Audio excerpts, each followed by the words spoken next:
Yo guys, check kamusta mga idol. So ayan, mag-update tayo ngayong araw ng Sunday. So meron tayong mga nagpa-pump double digit na mga coins ngayon, mga lodi. Ito yung Rune.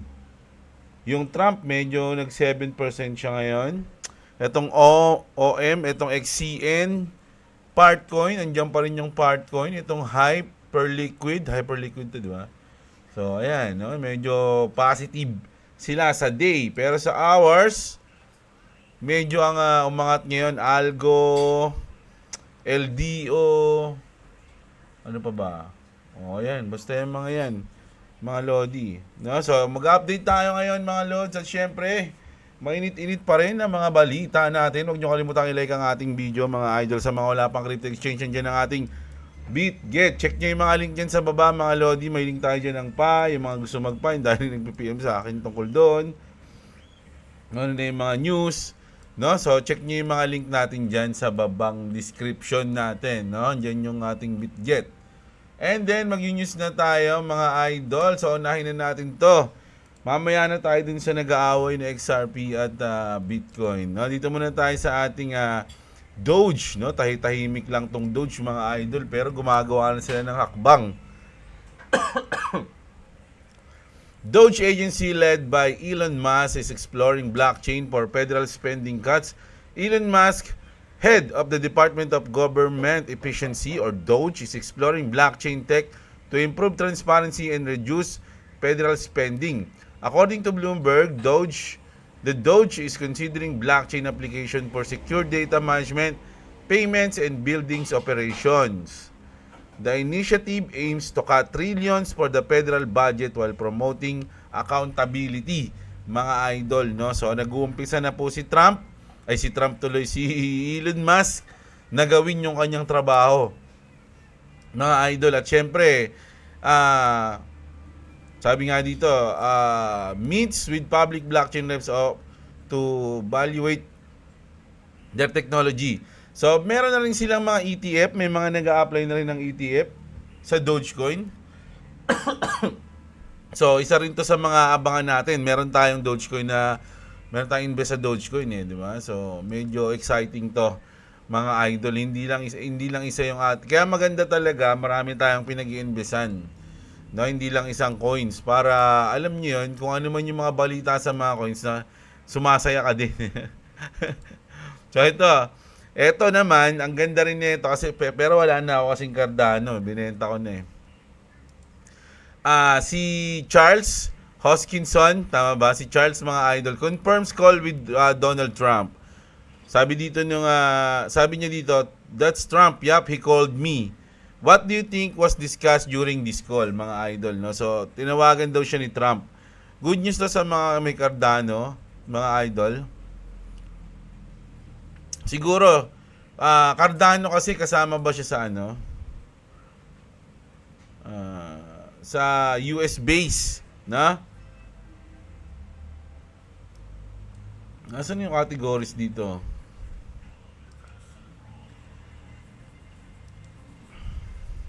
Yan, no? So, mukhang tinatawagan ni Trump yung mga US-based crypto. Oh, wait, ba't wala yung Bitcoin dito? Kasi hindi siya US-based.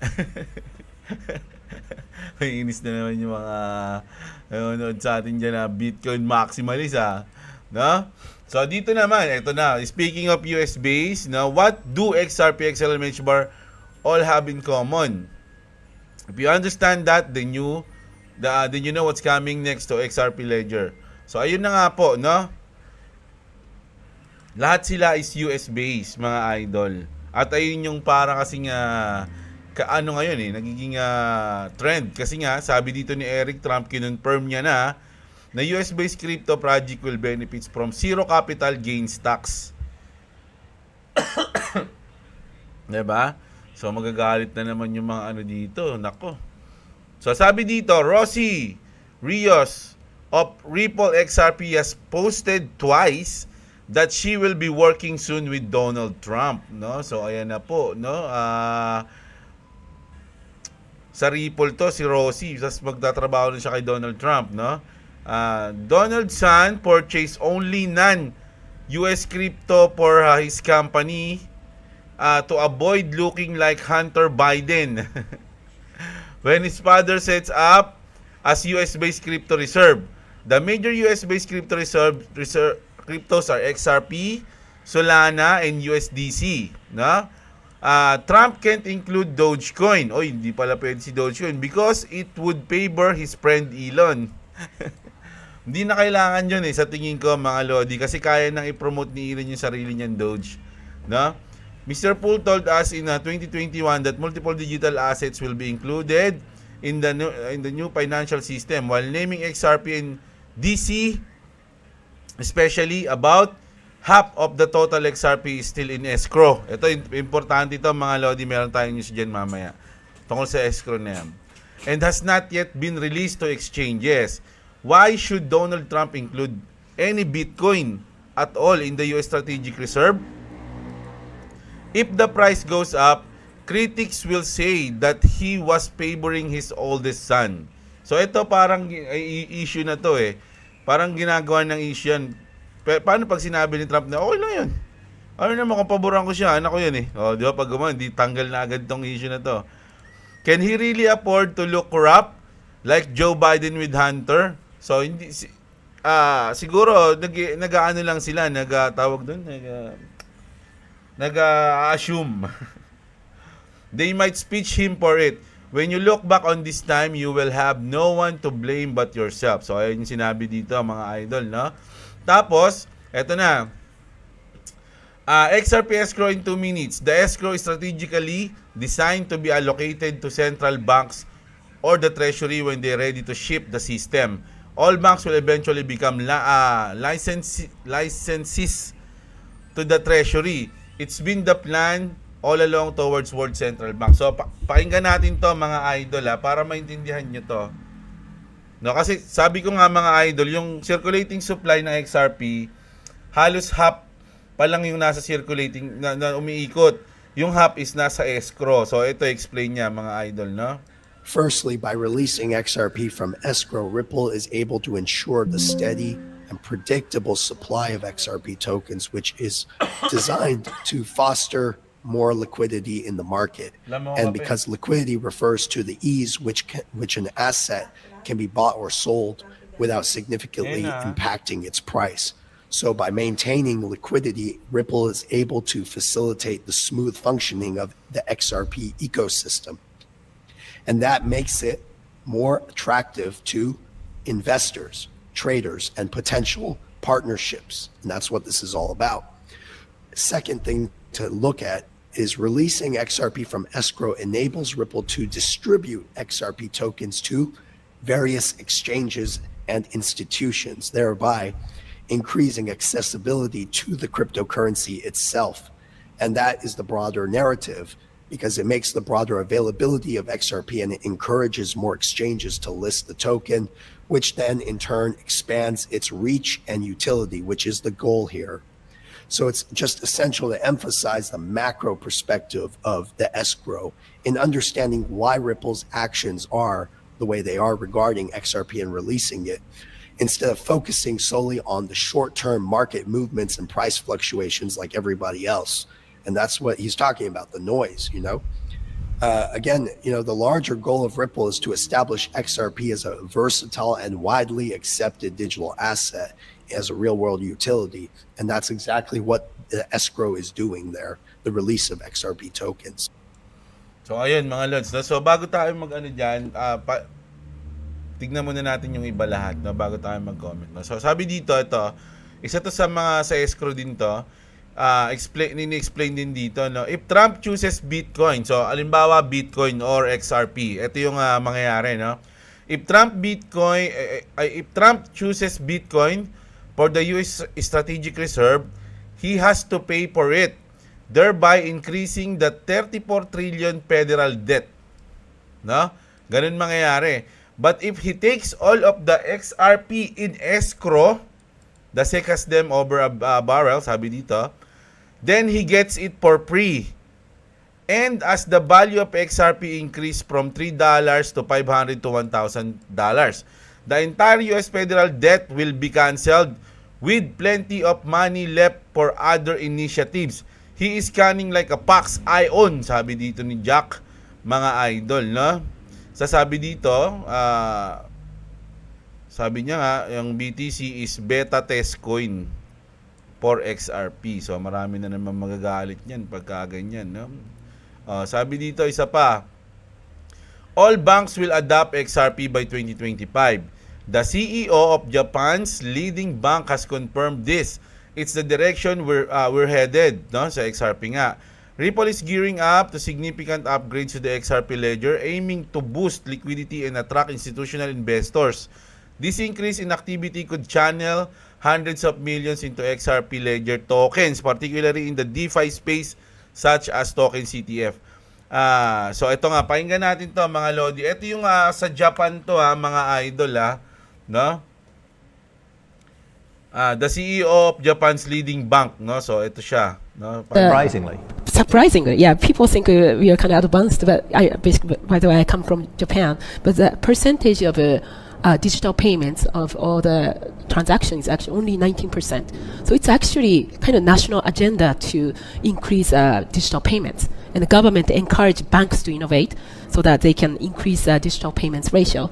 So now, what we are doing in Japan is we created a consortium of more than 50 banks to come together to develop a completely new payments platform or infrastructure powered by Ripple's distributed ledger technology, which basically replaced the existing domestic payments system called the Zengin system, and also can be applied for cross-border payments as well.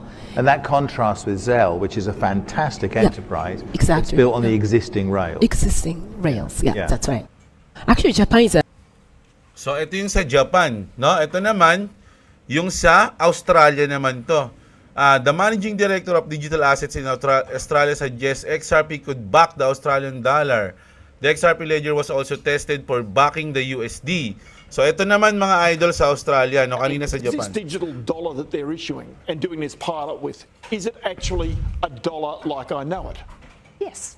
Yes. So therefore it's worth 67 point blah blah US cents right now. Precisely. You can think of it as exactly the dollar that you know today, but it's in a different form factor, a different technological format, which means that it can do things that the dollars we have today cannot do. Okay, so what's the difference therefore between the digital currency that the Reserve Bank is rolling out and doing this pilot with and with what I'm doing right now? Because I don't use cash. So therefore all of my transactions are digital. So surely our currency is already digital, is it not? It is, but the exciting thing here is if it's on blockchain rails, it means that you can interact with the digital dollar and a digital asset using smart contracts. So computer code that says if this, then that. So imagine you can automate a whole lot of transactions that today you need an intermediary to be involved in. So sa maiksing kwento mga idol, i-adapt din nila yung XRP, no? Pero sabi dito mga Lodi, nung nag-post dito si isa pa pala to, no, na si Wolf of Wall Street, na meron siyang narinig, no, na strategic stockpile they are discussing BTC and XRP. No, tas maraming kumontra diyan, maraming sabi bla bla bla, sabi nagalit sa kanya. Sabi niya ngayon, I rarely post rumors unless the source are reliable and I hear it from multiple places. So ibig sabihin hindi niya lang sa isa narinig. Multiple places mga idol. It will take a long time to see how all of this shake out. But I can assure you that XRP is currently a major part of the conversation. So si The Wolf of Wall Street to na merong 1 million followers, no? O ito naman si Joshua Dalton, no?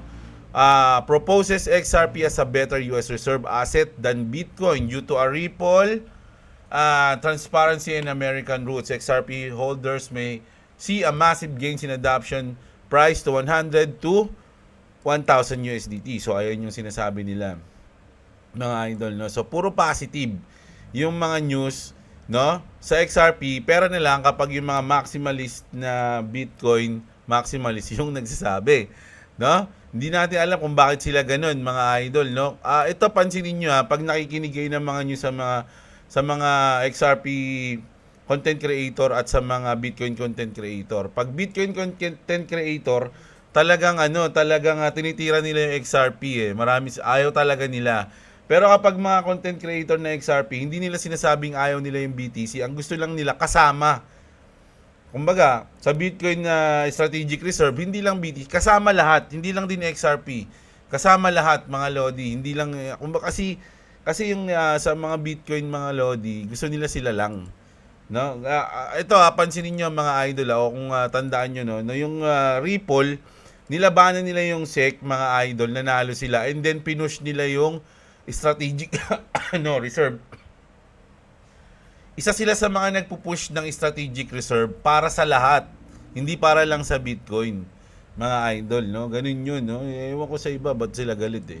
Pero ito naman, si John Ratcliffe has officially been sworn in as the new CIA director. Alam nyo ba na si John Ratcliffe is ayaw sa Bitcoin? Pero siya yung nag-sworn ngayon na bago siyang CIA director. Nako, magagalit na naman yung mga Bitcoin maximalist nito. Ba't siya yung pinaupo? No? There are serious national security concern about China's control over Bitcoin and Ether, digital currency controlled by the CCP, could certainly fall into that category. But the bottom line is that we cannot allow China to dominate the technologies and innovations that are going to decide who runs the world for decades to come. From artificial intelligence to digital currency and everything between. So, ayan yung sabi dito ko sa sa news na to, mga idol, no? At eto lang mga lods, alam nyo kung ba't kinukuha yung ng iba't ibang bansa yung XRP? Kasi sa technology nila na mabilis. No, mabilis, halos 3 seconds lang, no? Kahit gaano pa kadami yan, mga lodi, cross-border payment, etc. Kumbaga, sila yung merong technology ngayon na kayang gawin yun. No? O eto. Ito yung nangyari nung tinry nilang gamitin yung Bitcoin. Sabi dito, remember when they struggled to make a BTC payment right in front of President Trump? So ayan, may pa-scan pa sila dyan. Ang tagal niyan eh. Oh.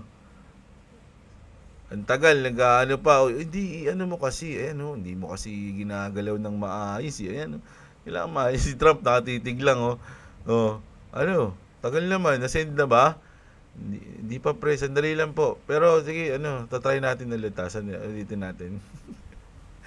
Mabilis lang to pero ngayon kasi medyo nagkaroon ng aberya lang sandali, pero okay na, sabi niya, okay na pre, sa inyo, nakapahiya tayo sa presidente, okay na, nag-send na. Okay na po, okay na. Yay! So, ganun yung nangyari. Mga idol, no? Inabot ng 50 seconds. Mga lodi. So, syempre, yan sa Bitcoin yan, ito pa, mga lodi. Alam nyo, pag tumitira talaga yung mga Bitcoiner, ako hindi naman talaga ako against sa Bitcoin. Gusto ko nga ng Bitcoin. Kaya lang nung nakikita ko yung mga ganito, parang nabibisi tuloy ako sa mga Bitcoiners mga lodi. Parang ayoko tuloy maging Bitcoiners. Sabi dito, XRP sa company. Doon pa lang, panalo na agad yun. Doon pa lang, talo na to Parang naging XRP's company, hindi company yung XRP. Ayan talaga, nakakainis. Sabi nga dito, how does this guy have so many followers? Ano ba yan? So, ayan yung mga Bitcoiners mga lodi, no? Sabi dito ni Vincent Scato, these beach boys gonna try and F the US out of our gold for code. This is the real fight, people. The fate of the nation, indeed, the world, enslaved by the dollar leverage system and dark money networks. We cannot allow the Beach Boy reserve only daylight on the XRP ledger for all nations to transact and retain their self-determination. I arrive at the 10th chime. It's now that 11. We will meet in the midnight near the hanging tree. So ito kasi mga lodi, kilala niyo na to. Sabi ko sa inyo, panoorin niyo siya, di ba? So hindi ako sure. Kasi alam ko siya nung titignan ko yung niya, parang historian siya, mga lodi. So kaya mayroon siya mga say-say na ganyan. So, hindi natin alam yan. Pero ito yung gusto kong panoorin natin. Ako, magagalit na naman yung mga sutoy na ito. So, ito na. Ito yung parang pinaka-perfect meme eh. Ito yung pinaka-perfect meme ngayon, mga Lodi, sa tingin ko lang Not necessary. There shall be no knifing one another. Everybody knows who's in charge. Me. Right. Yes, you. Of course. Of course. Of course.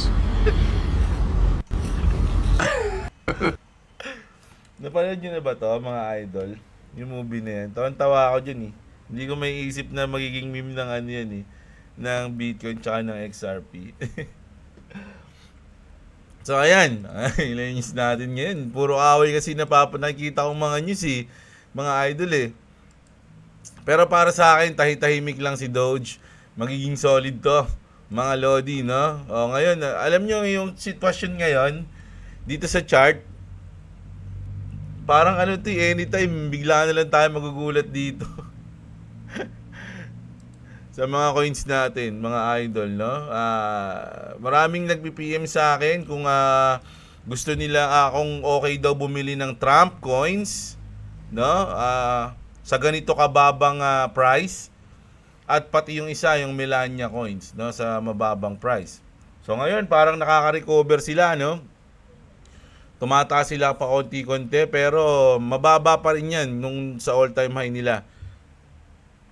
Ngayon, kung may tiwala kayo kay Trump, pwede kayo bumili niyan. Kung sa tingin nyo, magkakaroon siya ng utility para dyan sa mga susunod na buwan, pwede siyang tumaas. No? Pero syempre, do your own research, mga idol. Hindi ko pwedeng sagutin yan na magiging tama agad yung sagot ko kung bibili kayo niyan. Ngayon, pagdating sa XRP o sa Bitcoin, alam nyo na gusto kong bumili ng Bitcoin sa susunod na bear market. Pero syempre ngayon, wala akong Bitcoin, kaya medyo bias tayo sa XRP tayo. Pero pag bumili na ako ng Bitcoin, ayan, magiging neutral na tayo dyan. Mga Lodi, alam nyo ba, sa napapansin ko ngayon dahil sobrang mga big time pa yung mga parang mga nagda-down sa XRP. Parang ang nangyayari nito ngayon, napopromote nila si XRP. Ayun yung sa tingin ko mga Lodi, no? Napopromote nila na kayang angatan ng XRP si Bitcoin. Kasi parang ganun eh. Parang ganun yung reaction ng mga ng mga Bitcoin maximalists. Hindi kami papayag na ganyan. Hindi kami papayag na maangatan kami, mamaya maunahan kami ng XRP o kaya maangatan kami niyan, sila yung maging number one. So ang tatatak sa isip ng mga tao, ibig sabihin pwede pa lang maangatan ng XRP yung Bitcoin. Kasi ganun yung mga sinasabi nila eh. Diba? Ganun yung sinasabi nyo eh. 'Di ba? Tas bukod doon, mga idol, ako para lang sa akin, yung mga newbie yung mga newbie ngayon na papasok, tas makikita yung ganitong news, ganito yung nangyayari, nag-aaway yung XRP at BTC. Ngayon, isi-search nila ngayon kung ano yung ba't inaaway yung Bitcoin maximalist yung mga XRP. At masasagot ng Google lang o ng ChatGPT o ng Grok yung mga tanong nila tungkol sa XRP. 'Di ba? Kasi sa tingin ko yung mga newbie natin ngayon, kaya nga nila gustong explore yung XRP kasi hindi sila mga tanga, mga idol, no? Marunong sila mag-research. So pag ni-research nila, ano ba yung XRP, ano ba yung Ripple, no? So ngayon ma-research nila, ito pala yung company, meron silang ganitong technology, yung utility nila ganito. Cross-border payment sila, more on banks yung mga partner nila. O search natin ngayon si Bitcoin. Ano ba si Bitcoin? Parang ano ba tawag doon? So, siya? Store of value. Yun, no? Si Bitcoin pala, store of value, para siyang gold. Para siyang ano pa? Wala na. Anong pagkakaiba niya sa meme coin? Parang parehas lang eh, kasi ganun din eh, di ba? Kumbaga, wala naman siyang yung masyadong, kumbaga sa utility, kung titignan yung utility, mga idol, mas marami yung XRP. So, talagang parang sa akin, store of value. Parang gold nga eh. Gold siya, digital gold. So ganun, pero yung transaction, yung mga malulupit na matutulong niya, masosolve niyang problema sa XRP. So pag di-research yun ng mga newbie, doon nila makikita kaya pala nila inaaway to, ganyan. May chance nga na maangatan sila nito o ganun. 'Di ba? So kumbaga parang ang nangyayari, kahit hindi nila alam o kahit hindi nila sinasadya, napopromote nila o na ano sabi nga 'di ba, negative or positive publicity yun eh. Mga lods eh. So ang nangyayari, tsaka ito pa mga idol pansinin niyo. Yung mga mga umaaway diyan sila Jack Mahler, sa mga ano yan eh, mga OG to eh. OG. Na? Ito, yung nagsalita, no? Ayan, no? Etong mga to, mga idol, matagal ng holder ng Bitcoin to. Maaga tong nakabili. Kumbaga sa pyramiding, maagang, ito yung mga nauna. 'Di ba? So, kumbaga sila yung mga billionaire na to. Halos lahat ng mga kumukontra ngayon sa XRP, mga billionaires na dahil sa Bitcoin. 'Di ba? Ngayon, once na, syempre, kung ikaw billionaire, hindi ka pwedeng magpasapaw sa iba. Naku, kailangan tayo pa rin yung tumaas. Pag nangyari yung, etong mga to pa rin talaga yung tuloy-tuloy na yayaman to pag ganyan. Kaya nila pinupush yan. 'Di ba? Para hindi mawala yung yaman nila, mga lods. Tayo ngayon, mga newbie, may chance kang mag-profit ng malaki pagdating sa XRP. 'Di ba? May chance ka kasi mababa pa yung XRP, parang nagsisimula pa lang kasi kung tutuusin mga lodi, sa tingin para sa akin nag-reset nga yung XRP kasi parang magi-start pa lang sila ngayon. No, ngayon pa lang dahil na kumbaga nanalo na sila sa SEC. Kasi nung kinasuhan sila, doon sila na nawala eh. Ngayon nanalo sila. So ngayon yung pagbangon nila. So parang start pa lang ulit ng XRP ngayon. So kay start pa lang pero nakikita na yung ganda na pwede nilang gawin. 'Di ba? Kaya natakot na agad yung mga OG ng Bitcoin. No, naku, ayan na, naku, hindi nagtagumpay yung kinaso natin sa kanila. O anong gagawin natin ngayon? So ganito na, no? Ganito yung nangyayari. Pero sabi ko nga mga idol, sinasabayan ko lang 'tong mga news na 'to. Ino-opinionan ko lang 'tong mga news na 'to. Pwedeng magbago yung isip ko dito. Baka mga sa susunod na taon, bumili na ako ng Bitcoin. Ayun naman talaga yung plano ko eh. Mga idol eh. No, bibili akong Bitcoin. Pero ngayon kasi nagkaroon ng mga ganitong away-away. Parang gusto ko sana maging neutral. Kaya lang, nakikita ko na iba yung atake ng mga Bitcoin maximalist sa mga XRP holders. No? Ngayon, kung Bitcoin maximalist, walang problema. Mga lodi, may mga nag-comment pa nga sa akin dito, boss, paano sila ganito, sila ganyan, yung mga content creator din na okay lang yun kasi naiintindihan ko yun mga lodi kasi nga mga mga OG yun, malamang Bitcoin yung hawak ng mga yun. And then, nung nagkaroon ng kaso yung XRP, nilaglag na nila yung XRP, okay, hindi sila bumili, walang kahit ano nangyari. And then, nung nanalo yung XRP, wala, kumbaga sa tingin ko kaya itong mga to, o kaya yung mga ibang nagagalit, wala silang hold na XRP, mga idol, kasi hindi na, kumbaga, inano na nila yun tinanggal na nila sa portfolio nila dahil nga nagkakaso. Ngayon, biglang lumipad yung XRP, parang iniisip nila, naku, naiwan na ako dito. Kumbaga, ang parang pinaglaban nila, hanggang dito na lang to. Hindi na angat to. Kasi kapag umangat to, talagang pagsisihan nila, hindi sila bumili. Parang ganun. 'Di ba? So, ayun yung parang iniiwasan nila o naiinis sila or something. Ganun, ikaw ba naman, malate ka or something na hindi ka nakabili sa isang coin na ang tagal-tagal na, tas OG ka, patas wala kang ganun. 'Di ba? So ngayon, yung sa totoo lang mga idol dito sa atin sa Pinas, walang nagpo-promote na XRP na wala na napanood ako simula nung 2020 to 2021 na nag-aano na nag-crypto tayo. Walang ibang nagsasabi nung narinig ko kundi si Boss Robo lang tsaka si KGX yung narinig ko na medyo okay ang XRP. Okay ang ganyan XRP. Pero yung mga iba wala, puro Bitcoin sila. Kaya pansinin niyo mga idol sa mga ito nga lang ito ano na to Etong Altcoin Daily, Taragis yan. Panoorin niyo to mga idol. Makikita niyo na sobrang hindi naman sa pero may pagka malalaman mo na na hindi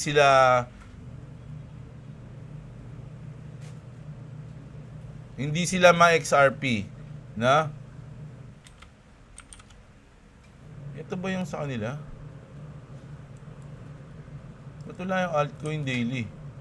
Ayun. No? Ito, tignan nyo to Merong post to tsaka yung video nila na yan.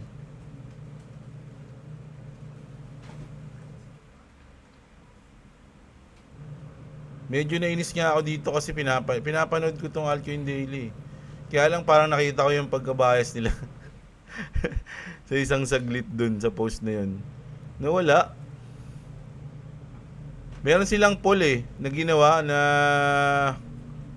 dito na nga lang. Ayan, dito sa video na to. Kahit panoorin nyo itong video na to, mga idol. Ayan post nila yun Sana. Wala. Ayan. Sabi niya dito, crypto likely go into Trump's US crypto stockpile. US crypto US crypto stockpile tas walang XRP. Tapos nandito yung Bitcoin, nandito yung Ethereum. Mga idol. Tas sinabi what else? 'Di ba? So pansinin niyo na talagang hindi nila sinasama yung XRP. Tas pagdating dito yung sinasabi ng mga wala man lang silang nabanggit na XRP diyan, mga idol. Wala. Hindi nga nila kinokontra hindi yung Altcoin Daily mismo shoutout pa rin diyan. Na hindi nga nila kinokontra o tinitira XRP, pero hindi nila binabanggit. Parang ayaw nilang mabanggit. So, ganun lang yung sa akin mga idol, no? Yung mga OG na yan, mga Lodi, talagang puro Bitcoin yung hawak niya. Kaya understandable na medyo nagiging sila pagdating sa XRP. Mga idol, kasi parang, hindi ko alam sa akin lang to. Siguro, inisip nila, maabutan tayo ng mga... wala na kasi kahapon at mag-update pa ako Meron ako mga nakita mga comment na ang tawag ng mga Bitcoin maximalist sa mga holders na XRP is the poor people. Ang daming comment na ganun. No, sa mga pag may mga nagpo-post na na tungkol dun sa XRP and versus Bitcoin. Sinasabi nila yung mga may hold ng XRP is mga poor people, ganyan. So, ewan ko, mabibisit ako sa mga yan. Kasi alam niyo kung ba't ako naiinis? Kasi gusto kong bumili ng Bitcoin pero bakit ganun yung nila? Diba? Parang sobra naman silang nagre-react. Parang OA sila masyado. Mga idol. So, at tapos, shoutout sa mga medyo marami rin nag-comment dito sa atin. Malulupit No? So, bukas na ako magbabasa ng comment mga idol kasi linggo naman ngayon Intindihin nyo naman. So, ayan. Basta yung mga kumukontra sa XRP, ayan, sila Chiquito. Yan, yung mga sutoy dito Naka-screenshot sa atin yan. Hindi natin babasahin muna to. Babasahin natin yung mga kumukontra sa XRP pag lumipad na yung XRP. So, may chance na hindi natin sila mabasa kasi malay nyo, hindi lumipad yung XRP, di ba? Hindi sila umabot sa ganitong presyo, sa $10, $40, ganyan. So, malay nyo nga, hindi, no? At least, kapag hindi umabot dun yung ating XRP, hindi natin sila mababasa. Pero, kapag umabot, ang dami ko ng screenshot ng mga negative sa XRP dyan, mga Lodi. Yan, 1, 2, 3, 4, ang dami na yan. Pero ito kasi mga movie to na gusto kong panoorin Hindi yan. Ayan, ito, ayan. So madami na tayo mga screenshot mga idol, no. So babasahin natin yung mga yan sa mga susunod na buwan. No, titignan natin kung tama yung ganito na lang. Kung sakaling hindi mag-pump yung XRP, pagdating ng magte-take profit na ako, babasahin pa rin natin sila. Sasabihin natin na tama sila. Oy, tama ka nga idol, ang galing ng pagkaka-explain mo. Nagkamali ako doon. So, dahil sana sinunod kita. Ang galing-galing mo. Ganyan, pakis, ganun. Na? Ngayon, pag mali sila, ganun din, no? Pero hindi natin sila trash talkin. Ano ba naman kayo? Trash talker ba ako? Hindi naman ako trash talker, mga idol. Kilala nyo naman ako So, ayun lang. Ayun lang ang news natin ngayon, mga Lodi. Bukas magbabasa na ulit tayo ng mga comment, mga idol. At kita-kits tayo. Medyo maglalaba lang muna si Kuya Jeblo ngayon. Labaday. Maraming salamat sa mga nanood, mga idol. So, huwag nyo kalimutang i-like ang video. Subscribe kayo sa ating channel. Magandang araw sa inyo, mga kapatid. What's up? Subscribe to me and Jeblo or something. And subscribe to me, okay? Clovis Bye. TV, sabi mo. Clovis TV, subscribe to me. Clovis TV.